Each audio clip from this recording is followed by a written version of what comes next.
નમસ્કાર મિત્રો, તાજા અને ખૂબ જ ચિંતાજનક સૌથી મોટા રાજકારણ સમાચાર. હવે ગુજરાત ભાજપમાં મોટો ભડકો અને સીએમને લાગ્યો ઝટકો. મુખ્યમંત્રીએ આખરે આપી દીધું રાજીનામું અને ગુજરાતમાં ભાજપમાંથી એક સાથે 15ના રાજીનામા અને થયો મોટો હોબાળો. નવા મુખ્યમંત્રીનું નામ પણ જાહેર અને 3 જૂને લેવાશે શપથ ગ્રહણ વિધિ. પીએમ મોદી પણ ગુજરાતમાં અને અમિત શાહની ગુજરાત કમલમમાં મહત્વની બેઠક. રાજ્યપાલ આચાર્ય દેવવ્રતની અનોખી પહેલ અને દેશના વડાપ્રધાને કરી મોટી અપીલને લઈને સમાચાર જાણતા પહેલા તમે જો ચેનલમાં નવા હો તો ખાસ મિત્રો આપણી ચેનલને ફટાફટ સબસ્ક્રાઇબ કરી લેજો, કારણ કે રોજના તાજા અને ઉપયોગી એવા રાજકારણ સમાચાર આખો દિવસના સમયસર અમે તમને આપતા રહીશું. વિડીયો પસંદ આવે તો લાઈક કરી દેજો અને વધુને વધુ આપના મિત્રોને ઝડપથી મોકલી આપજો. સર્વપ્રથમ પીએમ મોદી દેશને કરશે સંબોધન. પીએમ નરેન્દ્ર મોદી તેના મન કી બાત કાર્યક્રમ દ્વારા રાષ્ટ્રને સંબોધિત કરશે. કાર્યક્રમના 134માં એપિસોડમાં પીએમ મોદી વિશ્વ તમાકુ નિષેધ દિવસ, ઈરાન ઇઝરાયલ યુદ્ધ, પેટ્રોલ ડીઝલના ભાવમાં વધારો અને વધતી જતી મોંઘવારી પર ચર્ચા કરે તેવી અપેક્ષા છે. અગાઉના એપિસોડમાં પીએમએ વસ્તી ગણતરીનો ઉલ્લેખ કરતા કહ્યું હતું કે વિશ્વની સૌથી મોટી વસ્તી ગણતરી છે, જે રાજ્યમાં સ્વગણતરી પૂર્ણ થઈ ગઈ છે.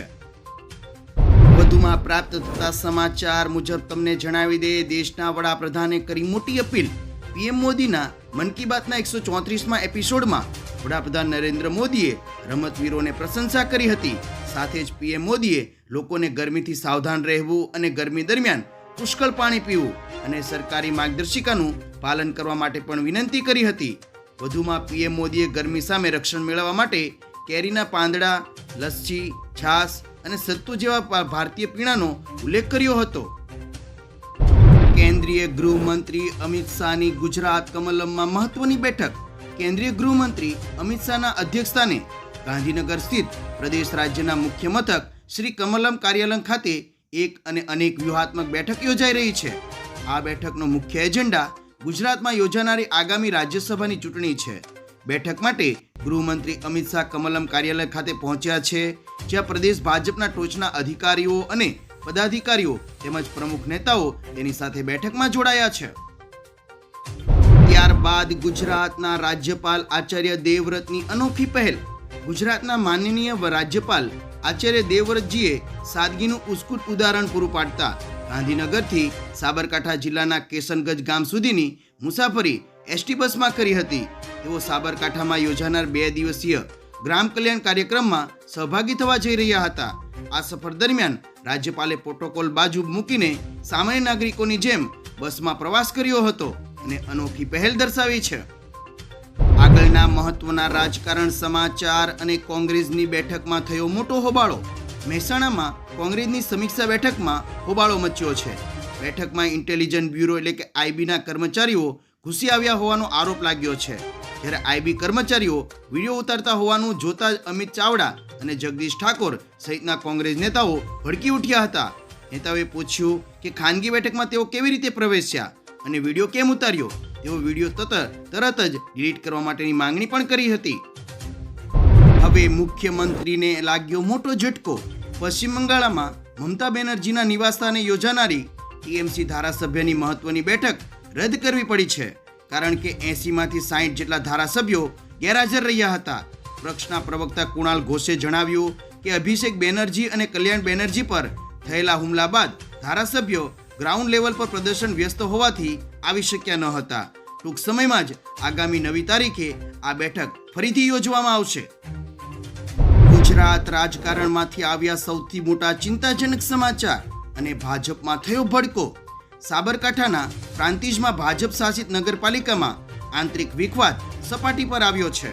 નગરપાલિકાના પ્રમુખ અનિતા પંડ્યાની મનમાની સામે આક્રોશ વ્યક્ત કરીને એક સાથે 15 જેટલા ભાજપના કાઉન્સિલરોએ સામૂહિક રાજીનામા આપી દીધા છે અને રાજકારણ ગરમાયું છે. સભ્યોની સહીવાળો પત્ર વાયરલ થયો છે, જેમાં પ્રમુખ અનિતા પંડ્યા અને તેના પતિ જિગ્નેશ પંડ્યા સામે વહીવટમાં દખલગીરી કરવાના ગંભીર આક્ષેપો પણ મુકાયા છે. હવે ગુજરાતના તમામ નાગરિકો ખાસ જાણી લો. અડધી રાતે ગુજરાત સરકારે લીધો મોટો નિર્ણય. ગુજરાતમાં સાયબર ક્રાઇમ અને ડિજિટલ છેતરપિંડી આચરતી ગેંગને નાથવા માટે રાજ્ય સરકારે મોટો નિર્ણય લીધો છે. ગૃહ રાજ્યમંત્રી હર્ષ સંઘવીએ મોડી રાત્રે તમામ ઉચ્ચ પોલીસ અધિકારીઓ સાથે ઇમરજન્સી હાઈ લેવલ બેઠક યોજી હતી. આ બેઠક બાદ આજથી એટલે કે 2 જૂન 2026થી સમગ્ર રાજ્યમાં ઓપરેશન મ્યુલ હન્ટ 2.0 લોન્ચ કરાયું છે. મ્યુલ એકાઉન્ટ ધારકો અને સાયબર ગુનેગારો વિરુદ્ધ સર્જિકલ સ્ટ્રાઇકના આદેશો પણ અપાયા છે.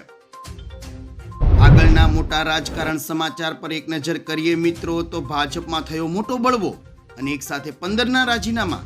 પ્રાંતિજ નગરપાલિકામાં ભાજપમાં લાંબા સમયથી ચાલતો અસંતોષ હવે ખુલ્લા બળવામાં પરિવર્તિત થયો છે. પાલિકાના પ્રમુખ અનિતાબેન પંડ્યાની કાર્યશૈલી અને એકતરફી વહીવટી વિરોધમાં ભાજપના એક સાથે 15 કોર્પોરેટરોએ સંયુક્ત રાજીનામું આપ્યું છે. પ્રાંતિજમાં કુલ 24 બેઠકમાંથી ભાજપ પાસે 19 બેઠકો છે અને તેમાંથી 15 સભ્યોના રાજીનામાએ પક્ષને મોટો ઝટકો આપ્યો છે. ભાજપે ડેમેજ કંટ્રોલ માટે પ્રયાસો પણ શરૂ કર્યા છે. સૌથી મોટા રાજકારણ સમાચાર અને આખરે સીએમએ આપી દીધું રાજીનામું. કર્ણાટકમાં રાજકીય ડ્રામા વચ્ચે આખરે સિદ્ધાર્થ મૈયાએ લોકભવનમાં રાજ્યપાલને મળ્યા અને મુખ્યમંત્રી પદેથી રાજીનામું આપ્યું હતું. કોંગ્રેસના હાઈકમાન્ડના નિર્દેશ અનુસાર ડીકે શિવકુમાર તેના અનુગામી બનશે. સિદ્ધાર્થ મૈયાના રાજીનામાની જાહેરાત બાદ તેના સમર્થકોમાં ભારે રોષ જોવા મળી રહ્યો છે અને ઘણી જગ્યાએ રાહુલ ગાંધીના ફોટો સળગાવવામાં પણ આવી રહ્યા છે. હવે નવા સીએમનું પણ નામ થયું જાહેર અને લેશે શપથવિધિ. કર્ણાટકમાં સીએમ સિદ્ધાર્થ મૈયાના રાજીનામા બાદ ડીકે શિવકુમાર 3 જૂન એટલે કે આવતીકાલે રાજ્યના નવા સીએમ તરીકે શપથ લેશે. બેંગલુરુમાં યોજાનારા આ ભવ્ય સમારોહમાં રાહુલ ગાંધી પણ હાજરી આપે તેવી શક્યતા છે.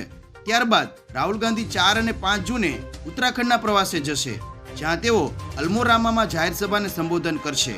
પૌરીમાં પૂર્વ સૈનિકો સાથે સંવાદ કરશે તેમજ દહેરાદૂન અને મસૂરીમાં પક્ષના કાર્યકર્તા સાથે મહત્વની બેઠક પણ કરશે. ત્યારબાદ દેશના વડાપ્રધાન નરેન્દ્ર મોદી પણ ગુજરાતના પ્રવાસે. પીએમ નરેન્દ્ર મોદી આગામી 5 જૂનના રોજ ગુજરાત અને સંઘ પ્રદેશ દમણના પ્રવાસે આવી રહ્યા છે. આ પ્રવાસ દરમિયાન તેઓ સુરત અને દમણ દાદરા નગર હવેલીમાં કરોડો રૂપિયાના વિવિધ વિકાસલક્ષી કાર્યોનું લોકાર્પણ તેમજ ખાતમુહૂર્ત કરશે. તેઓ ભવ્ય જાહેર સભાને સંબોધન પણ કરશે. આ પ્રવાસનું મુખ્ય આકર્ષણ દમણમાં ₹97 કરોડના ખર્ચે તૈયાર થયેલું નવું સિવિલ એરપોર્ટ છે, જેનું પીએમ નરેન્દ્ર મોદી લોકાર્પણ કરશે.